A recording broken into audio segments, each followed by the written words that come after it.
कबीर वैराग्य सत्संग में आपका स्वागत है। चैनल को सब्सक्राइब अवश्य करें। श्री कृष्ण कहते हैं कि 100 काफी नहीं है। कबीर साहब की भाषा में कहें तो कबीर कमाई आपनो कभी न निष्फल जाए, 7 समुंदर आरा परे तो आगे मिली याद है।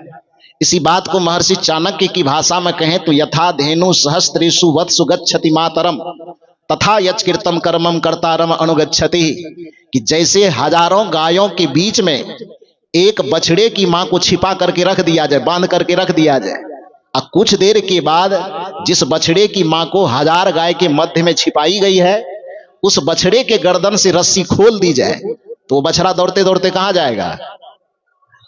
कहां जाएगा? मां के पास।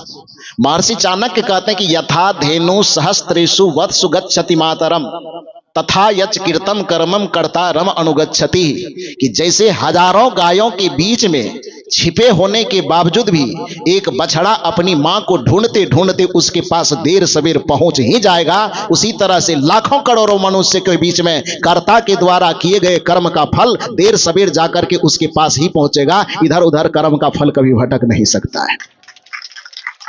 तो चाहे आज मिले कल मिले। निर्गुण परंपरा के संतों की तो ये मान्यता है ही, जो दिन रात सगुण परंपरा का गुणानुवाद करते हैं और कहते हैं कि पाप बाहर में कटेगा। उस सगुणवादी विचारकों से भी आप पूछे तो वो कहते हैं कि कर्म के फल से बच नहीं पाइएगा। कर्म प्रधान विश्व करी राखा, जो जस करहि सो तसफल चाखा, गोस्वामी जी की मान्यता है। को न काहु सुख दुख कर दाता, निज कृत कर्म भोग सुनु भ्राता। ये सगुणवाद की विचारधारा है कि नहीं है? तो चाहे वो कर्म का फल, चाहे वो निर्गुणवादी विचारधारा हो कि सगुणवादी विचारधारा, कर्म के फल से बचने का उपाय कहीं नहीं है, किसी भी रूप में नहीं है। तो फिर पाप कैसे कटेगा? भीष्म पितामह से श्री कृष्ण यही कहते हैं कि आप 100 जन्म का स्मरण कर रहे हैं कि मैंने कोई पाप, कोई भूल, कोई अवगुण किया नहीं, तो फिर ये तीर के सैया पे में झूला क्यों झूल रहा हूं, लटका हुआ क्यों, दुख क्यों भेग रहा, पीड़ा क्यों भोग रहा हूं? श्री कृष्ण ने कहा कि 100 जन्म तक तो स्मरण है, एक जन्म थोड़ा पीछे और चलिए।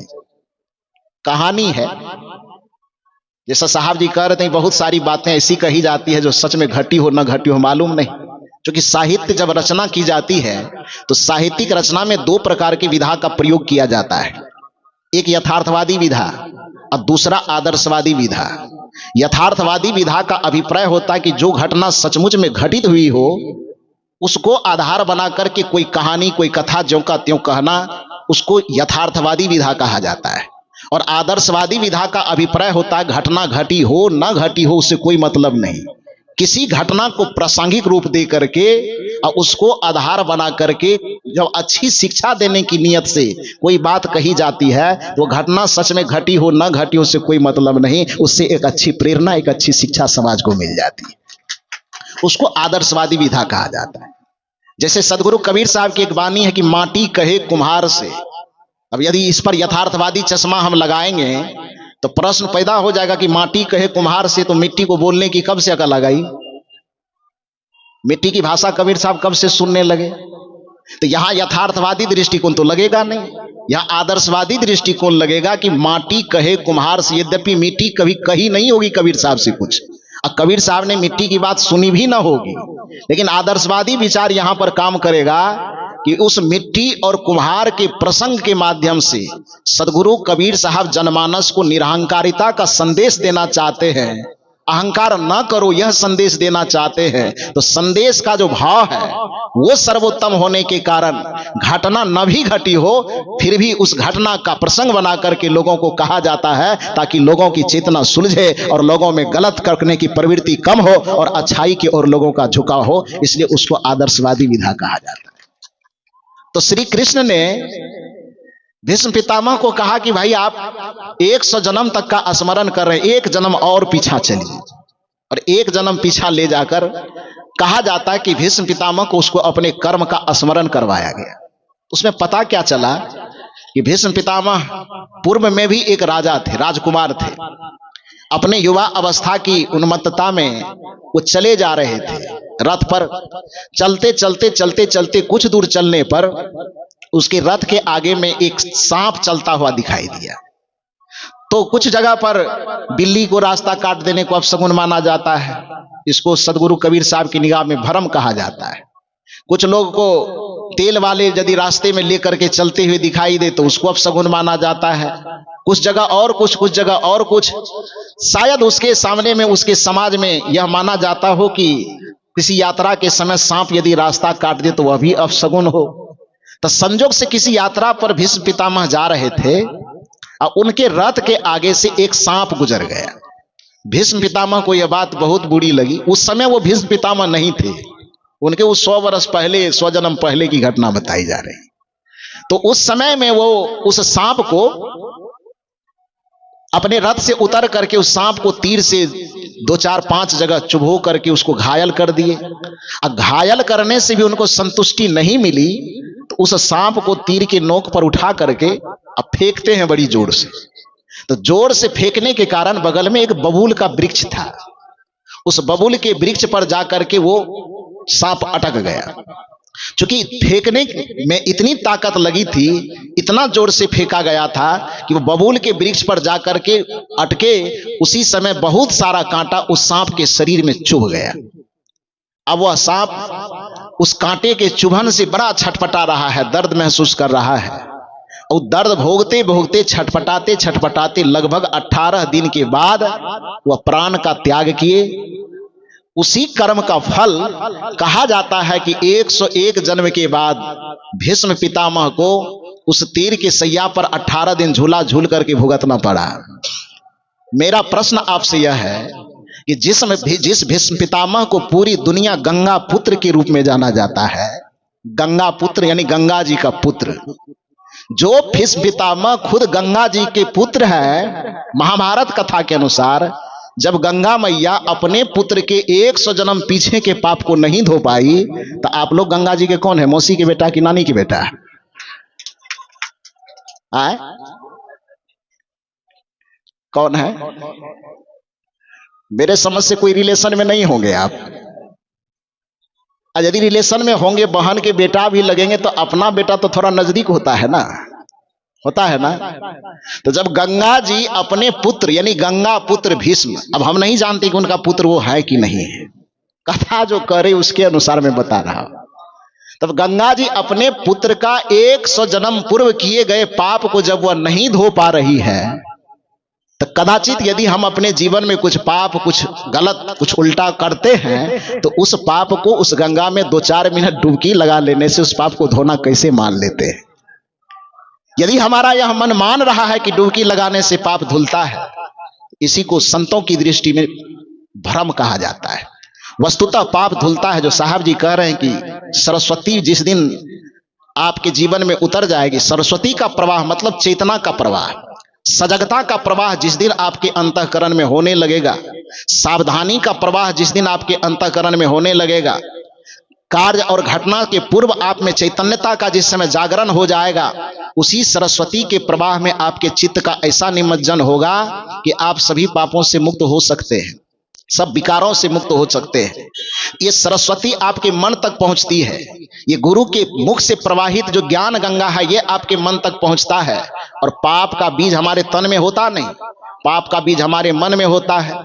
असल में काम हमको यही करना चाहिए था कि मन को अपने ज्ञान गंगा से धुलवाना था, लेकिन किए क्या? जलोटा जी ने एक बड़ा सुंदर शब्द में इसको पिरोया है, धोना था मन भूल गया तू, धोता रहा तन मल मल के। असली काम हमें क्या करना था? मन की धुलाई करनी थी। क्योंकि पाप और पुण्य का बीज जो साहब अभी बता रहे थे कि दोनों बीज हमारे जीवन में है, तो तन में कोई बीज नहीं है। तन तो एक साधन मात्र है। इस साधन में कोई पाप और पुण्य नहीं होता है। नीति कहती कि साधन पाप और पुण्य से, गुण और अवगुण से, दोनों से मुक्त होता है। माइक में प्रवचन कर रहे थे, साउंड आपको प्रवचन सुना रहा है, इसमें इसका कोई योगदान नहीं है। अभी माइक में गाली बकना शुरू करें तो साउंड आपको प्रवचन सुनाएगा? नहीं सुना पाएगा।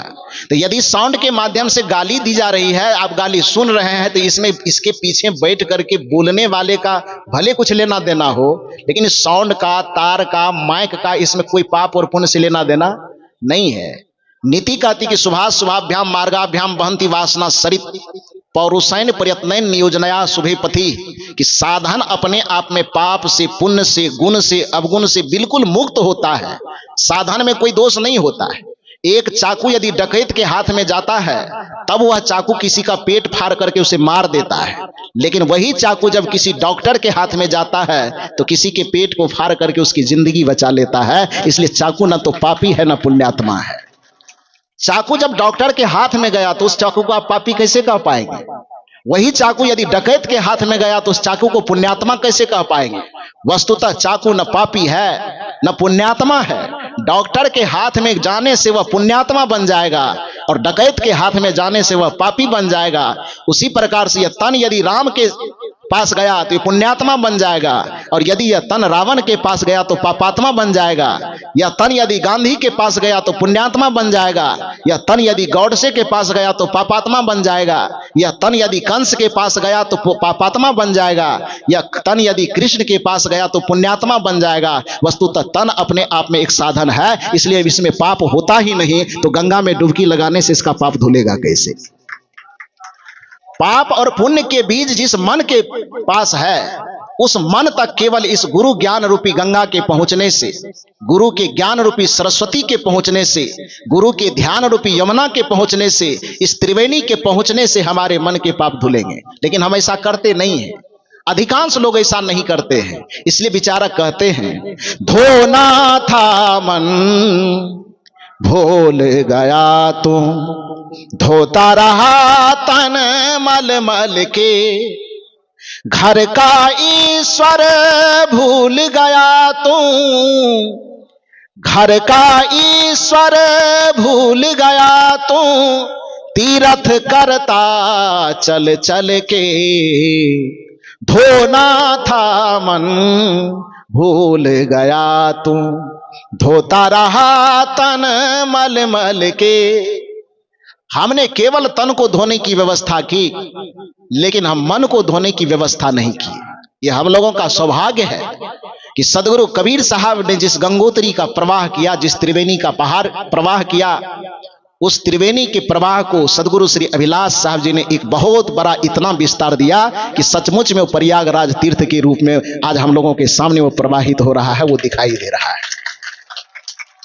और सदगुरु श्री अभिलाष साहब जी के द्वारा प्रवाहित उस धारा को कबीर पारक संस्थान प्रयागराज के या उससे जुड़े हुए हमारे जितने संत गुरुजन हैं, हमारे गुरु भाई हैं, हमारी गुरु बहन हैं, सब लोग अपने समर्पण के माध्यम से, सेवा के माध्यम से इस गंगा के प्रवाह को, इस त्रिवेणी के प्रवाह को इतने सुचारू रूप से एकदम धारा में तेज देकर के इसका प्रवाह करवा पा रहे हैं कि जब तक कबीर पारक संस्थान और जब तक कबीर पारक संस्थान के हमारे साधुओं की सन्मति आपस में सद्बुद्धि बनी रहेगी, तब तक सदगुरु श्री अभिलाष साहब जी के त्रिवेणी कभी बंद नहीं होगी। ये त्रिवेणी का प्रवाह चलता रहेगा। हम सब सौभाग्यशाली हैं, इस त्रिवेणी में हम सबों को डुबकी लगाने का अवसर मिल रहा है। और आप लोगों के सौभाग्य में 2 दिन के लिए हम भी शामिल हो गए। आए तो थे हम डुबकी लगाने के लिए, लेकिन परम पूज्य श्री साहब जी हमको अकेले डुबकी लगाने नहीं दिए। साहब जी बता रहे थे कि हमारे पुराने साथी हैं। अब बताइए तो साहब जी कि हम साथी हैं कि शिष्य हैं? ये तो इनकी उदारता है। परम पूज्य जैसे एक आदमी के 2 हाथ होते हैं और दोनों हाथ जब उनका मजबूत होता है, दोनों बाजू जब मजबूत होता है, तो वह आदमी सर्वांग माना जाता है, उसका पुरुषार्थ ज्यादा सक्रिय होता है।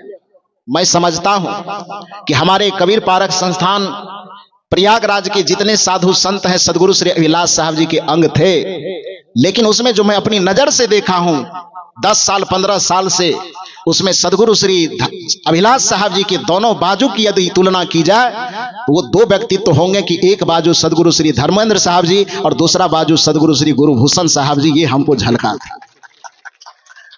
2 बार मुझे कबीर पारक संस्थान में आने का मौका मिला, एक बार 2010 में और दूसरी बार 2016 में।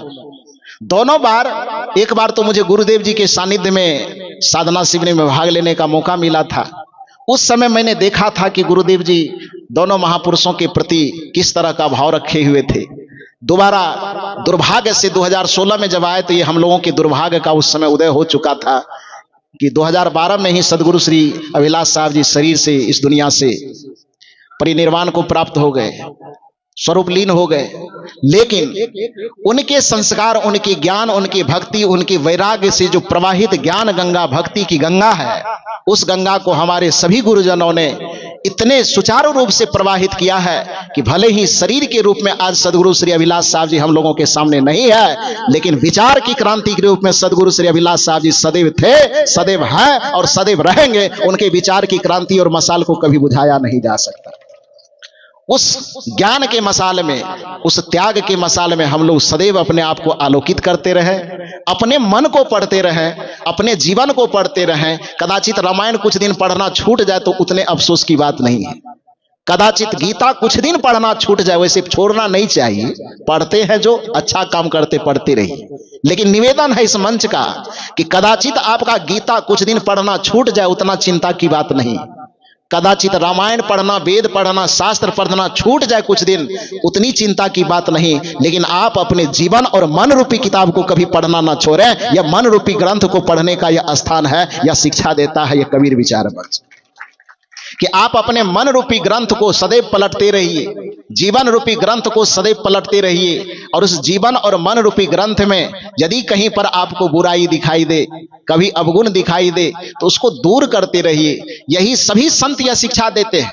कुछ लोग तो केवल निर्गुणवादी विचारधारा वाले लोगों पर यह थोपते हैं कि केवल अवगुण दूर करो, बुराई दूर करो, भगवान का भजन करने की बात करता नहीं, परमात्मा का कभी नाम लेता नहीं, ईश्वर अल्लाह कभी पुकारता नहीं, ये खाली अवगुण दूर करो, बुराई दूर करो, पाप दूर करो, वासना दूर करो, भोग दूर करो, खाली यही बात कहता है। अरे परमात्मा को करने पुकारने की बात कहां है? जिस दिन आपने बुराई को दूर कर ली, उस दिन परमात्मा को पुकारना नहीं पड़ेगा, बल्कि आपके हृदय में परमात्मा स्वतः प्रकट हो जाएगा। यही कबीर साहब कहना चाहते हैं कि अवगुण को केवल दूर करो, परमात्मा अपने आप प्रकट होगा। संतों की मान्यता में परमात्मा को बुलाने की बात इसलिए नहीं होती है क्योंकि परमात्मा प्रकट होता है। सगुणवादी विचारधारा में कहा जाता है कि परमात्मा अवतार लेते हैं, और निर्गुणवादी विचारधारा में कहा जाता है कि परमात्मा प्रकट होते हैं। आपके मन में सवाल हो सकता है कि दोनों में अंतर क्या हुआ? प्रकट होना और अवतार होना क्या अंतर हुआ? तो अवतार होने का मतलब होता है ऊपर से किसी चीज का नीचे आना, कि कोई भगवान कहीं आसमान में बैठा हुआ है, और जब जब हो ही धर्म की हानि, उपजही असुर अधम अभिमानी, तब तब धरि प्रभु मनुज शरीरा, हरहि कृपा निधि सज्जन पीरा। इस चौपाई के अनुसार कि कोई परमात्मा सातवां आसमान में बैठा हुआ है, और जब जब धर्म की हानि होती है, पाप बढ़ता है, विकार बढ़ता है, तो सगुणवाद कहता है कि कोई भगवान आसमान से उतर करके धरती पर आता है, पाप का हरण करता है। लेकिन सदगुरु कबीर साहब जैसे संत, भगवान बुद्ध, भगवान महावीर जैसे संत कहते नहीं नहीं, कोई भगवान अवतार नहीं लेता है। का तब कबीर साहब कहते हैं भगवान प्रकट होते हैं। का प्रकट होने का क्या अर्थ है भाई? कबीर साहब की साखी में सुनिए कि सब घट मेरो साइया सोनी सेज न कोई, बलिहारी वा सेज की जा घट परगट होय। साहब कहते हैं कि बलिहारी उससे है तो सब में वह छिपा हुआ, लेकिन उस सेज की बलिहारी है जिस सेज पर वह प्रकट हो चुका। प्रश्न आपके मन में होगा कि अवतार नहीं होता लेकिन प्रकट होता है, ये कौन सी बात आप बता रहे हैं? तो प्रकट होने का अर्थ यह होता है, एक आम बोलचाल की भाषा में, हम लोग सब किसान वर्ग के लोग यहां बैठे हुए हैं, थोड़ा सा निवेदन, प्रकट होने का अर्थ क्या होता है? अवतार होने का अर्थ होता है जो है नहीं कहीं से आ गया। अब प्रकट होने का अर्थ क्या होता है? जैसे जमीन में किसान लोग खेती करते हैं, धान के महीने में धान बोते हैं, मकई के महीने में मकई बोते हैं, गेहूं के समय में गेहूं बोते हैं। किसी भी फसल का क्रम एक साल के बाद लौटता है। मान लीजिए धान अभी बोए, गेहूं कटने के बाद फिर धान वगैरह लगाते लगाते एक अगला साल आएगा, ठंडी का मौसम, तब उस समय में फिर गेहूं मकई लगाते। यही होता है, ऐसा ही होता है ना। तो जिस समय आप 9 महीना, 10 महीना, 11 महीना तक खेत में आपने धान बोया, तब तक कोई साग पात तो उगता नहीं है। लेकिन गेहूं को जैसे आप लगाए, तो आप दुकान से तो गेहूं का बीज खरीद करके लाए, खाद लाए, खाद छीटे, गेहूं का बीज छीटे, मकई का बीज छीटे, उसमें जो भी निराई गुराई सिंचाई करना हो वो किए। उसमें भांग और बथुआ के फसल का बीज ला करके तो आप छीटे नहीं थे? छीटे थे क्या? मकई छीटे थे कि भांग बथुआ छीटे थे? बीज कौन चीज का छीटे थे? मकई का अथवा गेहूं का। भांग कहीं से लाए नहीं, बथुआ कहीं से लाए नहीं, दूब कहीं से लाए नहीं, छीटे नहीं, उसके लिए कोई प्रयास नहीं किए। तो मकई गेहूं के साथ साथ वो भांग का बीज कहां से आया? वो भांग का पौधा कहां से आ गया? वो बथुआ का पौधा कहां से आ गया? दूब का पौधा कहां से आ गया? कहीं से आया? ऊपर से? ऊपर से नहीं आया। बल्कि साल भर से वह बीज उस जमीन के अंदर पहले से छिपा हुआ था। और अनुकूल समय आया, ठंडी का मौसम आया, अनुकूल वातावरण तैयार हुआ, तो आपने उसमें जो फसल बोया, उस फसल के साथ साथ अनुकूल वातावरण आने पर वह घास पात का बीज अपने आप प्रकट हो गया। तो जो जमीन के अंदर पहले से छिपा था, संजोग पा करके, अवसर पा करके, मौका पा करके, वातावरण की अनुकूलता प्राप्त करके वह जो उससे निकल गया, तो उस घास का निकलना कहीं से आना नहीं हुआ, इसलिए कहा जाएगा कि वह घास प्रकट हो गया। यह प्रकट होने का तरीका है, यह प्रकट होने का विधान है। उसी प्रकार से आपके अंदर जो आत्मा छिपा हुआ है वही परमात्मा के स्वरूप है। आत्मा का परमार्थिक स्वरूप ही परमात्मा कहलाता है। आत्मा का परम ऐश्वर्य से विभूषित होना ही उसको ईश्वर कहलाता है। आत्मा क्षेत्रज्ञ इति युक्ता संयुक्ता प्रकृतिर्गुणः तैरेवति विनिर्मुक्ता परमात्मेति उदाहृता, कि जब तक आत्मा प्राकृतिक विकारों के अधीन है, जब तक वासनाओं के अधीन है, जब तक पापों के अधीन है, दुर्विचारों कुविचारों के अधीन है, तब तक यह आत्मा आत्मा कहलाती है, तब तक यह आत्मा क्षेत्रज्ञ कहलाती है। लेकिन तैरेवति विनिर्मुक्ता परमात्मेति उदाहृता, जैसे ही समस्त वासनाओं से, विषयों से, भोगों से, पापों से यह आत्मा मुक्त हो जाती है, तो मुक्त दशा में यह आत्मा ही परमात्मा कहलाना शुरू कर देती है। इसलिए कबीर साहब कहते हैं कि आत्मा के रूप में वह परमात्मा तो सदैव आपके घट में विराजमान है। शादर जय सद्गुरुदेव। आप सुन रहे थे परम पूज्य गुरुदेव संत श्री अभय साहेब जी के मंगलमयी विचार। ऐसे ही लाभप्रद विचारों को सुनने के लिए चैनल को सब्सक्राइब करें।